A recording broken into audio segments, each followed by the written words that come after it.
Salam alaikum, l'île au trésor. Le titre, La chasse au trésor.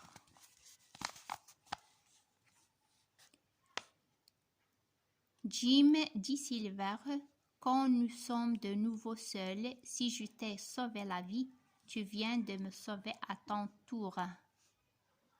Je ne l'oublierai pas. Le docteur te disait de le suivre. Oui, j'ai vu. Et aussi clairement que si j'entendais, j'ai compris que tu refusais maintenant.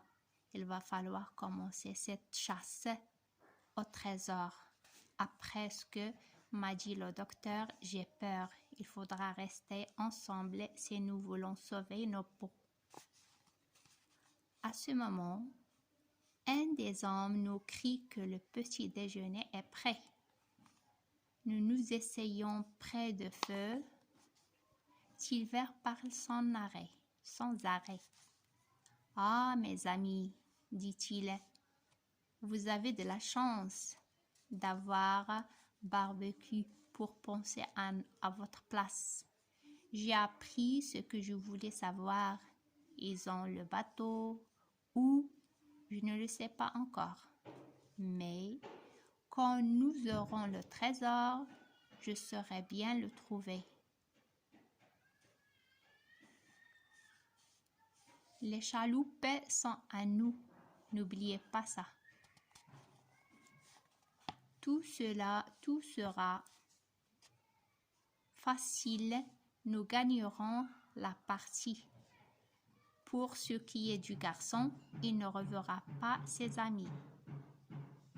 Je l'attacherai au bout d'une corde pendant que nous chercherons et après nous verrons. Silver continue.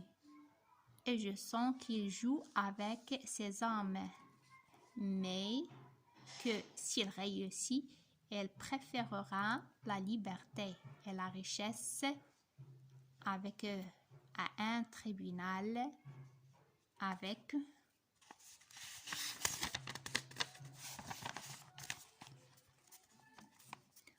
nous. Et même s'il tient la promesse qu'il a faite au docteur Livesey, que de danger, un enfant et un pirate avec une jambe au moins contre 5 hommes solides. Nous partons. Silver porte 2 fusils sur lui, un sur la poitrine, un dans le dos. Il a un sabre à la ceinture et un pistolet dans chaque poche.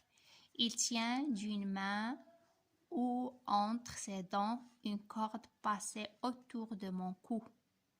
Capitaine Flynn s'accroche à son épaule. Arrivés au bord de la mer, nous montons dans les chaloupes. Les pirates ne sont pas d'accord sur la direction à prendre. Rappelez-vous ce qui était écrit sur la carte. Pour trouver le trésor, un grand arbre sur la lunette. Regarde O-N-N-E. Il est E-S. Écart E-S-T. Est. Quel grand arbre! Il y en a plusieurs. Enfin, nous voilà arrivés au pied de la lunette. Les 5 hommes marchent les premiers, Silver et moi au bout d'une corde. Suivant, je l'empêche plusieurs fois à tomber. Tout d'un coup, un homme arrivé au sommet de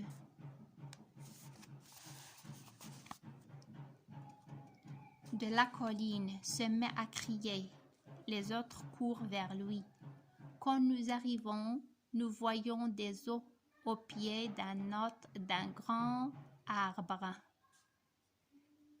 C'est un marin, dit Morgan, qui a trouvé un morceau de drap. Est-ce que tu croyais trouver un boulanger ici? Demande Silver. Remarque plutôt comment il est couché.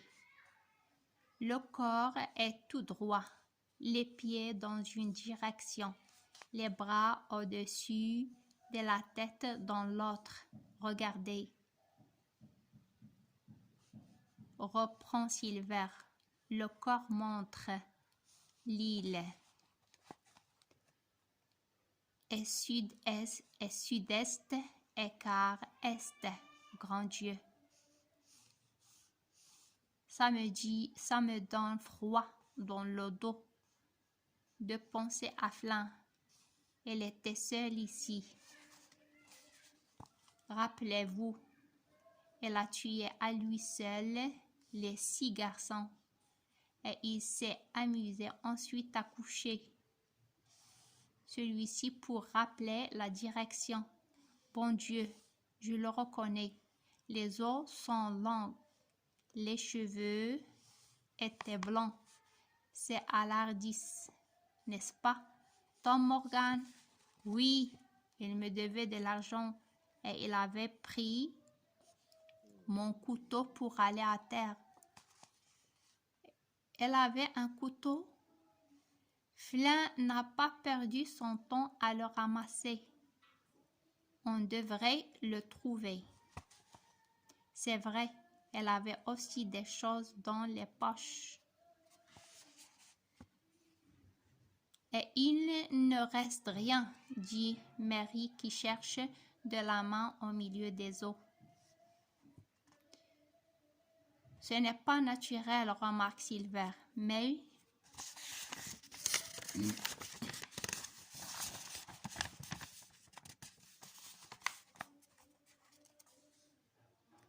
si Flint était vivant, il ferait chaud pour nous ici.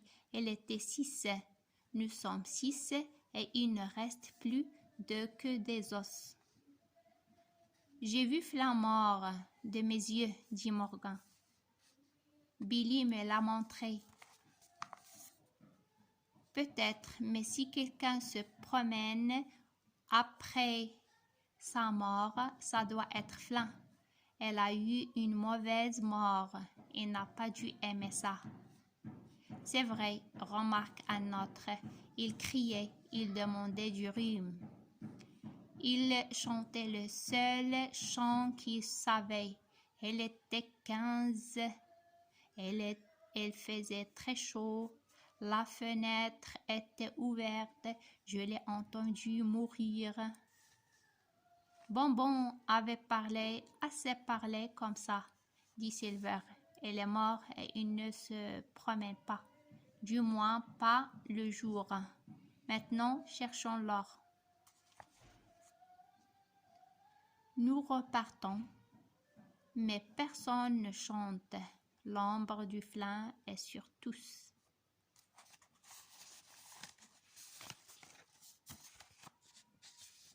Et à la prochaine, Inch'Allah. Salam alaikum wa rahmatullahi wa barakatuh.